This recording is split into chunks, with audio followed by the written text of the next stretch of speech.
Since I just switched camera systems from Fujifilm over to Sony, I had to do research on what lenses I should get for my specific uses. One of my specific uses, perhaps the most specific one, is street photography, and a lot of it.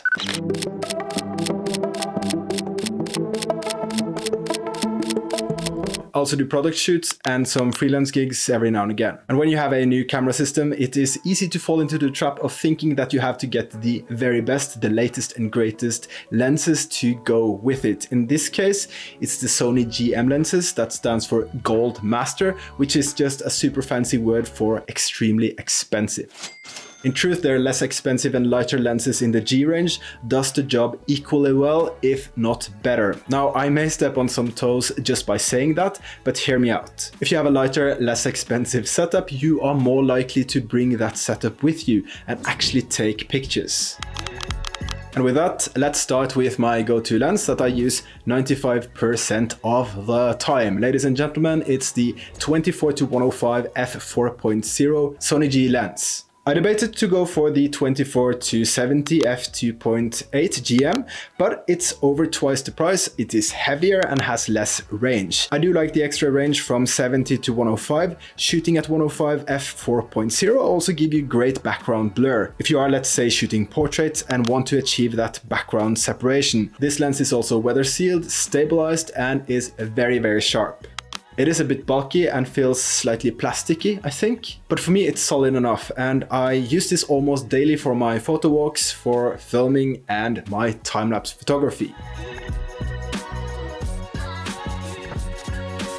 This lens does everything for me, and if I could choose only one lens for my Sony system, this would be it. Next up is my 85mm f1.8. I like the 85, and at f1.8 you get great bokeh or blurry background. I don't really need this and I don't use it that often, but for night street photography that I really like to do. Just realized I didn't have any example photos of night street photography to show you taken with this specific lens. Very simple reason for that, I bought this in the Norwegian summertime. It's basically light all day, every day, and night up here in the north. But winter is coming. If you want to see a pure street photography POV style video, specifically with this lens and other things I can do with this lens, please do let me know in the comments. But I've always had a soft spot for these 85s. I think they are great. This was also on sale when I got it at $400, I think it was. And the Sony GM lens 85mm f1.4 is over 4 times that price, and it's twice as heavy at 820 grams, I think that is, versus 360 something. So if you want to have an 85mm quite fast lens at f1.8, I say it's a no-brainer. Get that 85 1.8. And you, dear viewer, you can thank me later. The image quality on this one is fantastic, and like I said, I use this for street photography. I also do some product shoots with it, and maybe every 3 months I take a portrait of my girlfriend. Then there is this one, the vlogging lens, the 20mm f1.8 as well, same as the 85mm. It's the one I'm filming on now, and it gives a great background blur here as well. I love this when I'm filming. That's why I wanted to have an f1.8 for the vlogging. I use the 85mm to actually film the lens itself, and I just love it. It's a great little prime lens, and it's not heavy at all, which is a big deal to me. I used to own this 16 to 35 f2.8 GM lens before. The idea was to use it for filming these videos, these vlogs, and for street photography. However, I rarely go as wide as 16 for when I'm filming the videos. I think it just looks funny, and for street photography, I normally shoot at 35mm and over. So I didn't use this lens or that lens to its full potential, as you should, and I sold it. So I got the 20mm, I'm filming here with that one, and the 24-105 that I mentioned first, and still had money left, so I could buy the filter here for my vlogging lens, because filters are very important when you film. Probably the best decision ever. If you shoot loads of astrophotography, it might make sense to have that 16 to 35 f2.8, but I think that 20mm will do an equally good job. Same goes for architecture, where it makes sense to use a wider lens, but I tested the 20mm with these shots.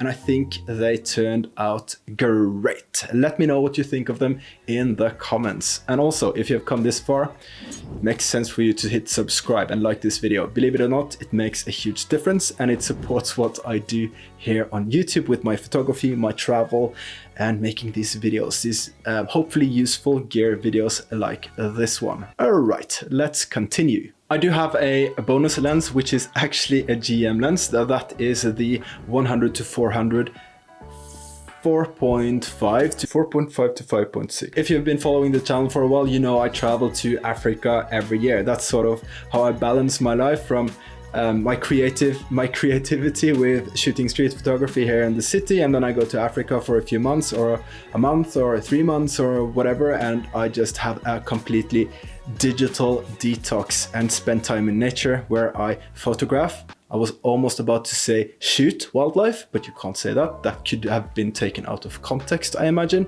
So I photograph wildlife in Africa with that 100 to 400 lens. This is a fantastic lens.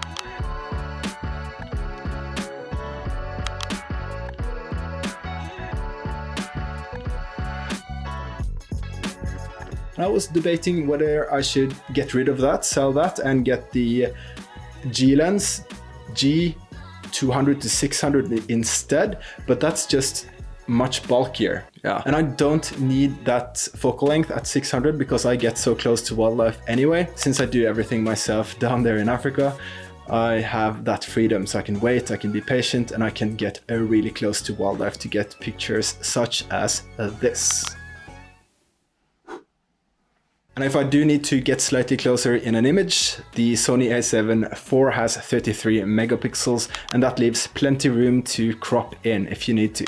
And that's my setup. That's what I film with. I photograph, I make my time lapses, I make videos here on YouTube with it. I do everything with these lenses I just mentioned. And I'm very happy that I found these lenses that are on the lighter side, but at the same time they produce the same great, if not excellent, if not equally good, if not better than those heavier, more expensive and bulkier GM lenses for the Sony system. Now, generally, lenses on a full frame system, they are bigger and bulkier, especially those f2.8 lenses that I mentioned before, the GM lenses. So for now, I don't see a need for any of those lenses at all. I like to travel light. I prefer to travel light, and traveling light also enables me to create better content because I will actually bring my camera, and that's something to think about.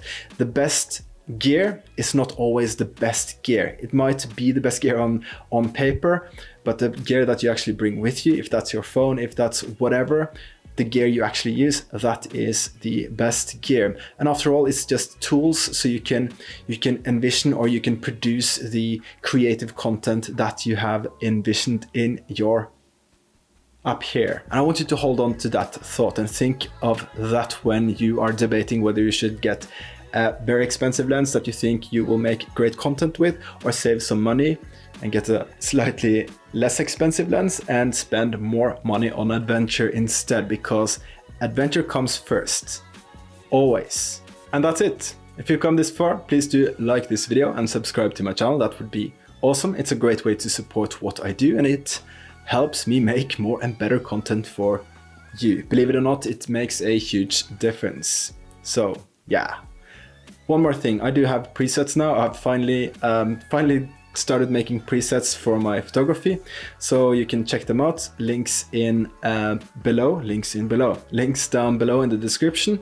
You can if you try my presets, that would be great. It's perhaps the most direct way you can support me, and it can possibly help your own photography as well. If you like my photography and you like my look, those are the presets I use. I use them as a base to tweak around with. I don't think presets will ever be like a one-click wonder. So you have your image and you click on a preset and that's it. There's always more editing to be done, but it serves as a base at least. So yeah, if you want to get a pack, that would be awesome, or the full bundle.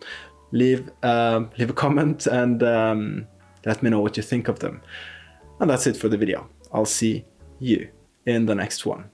Bye bye.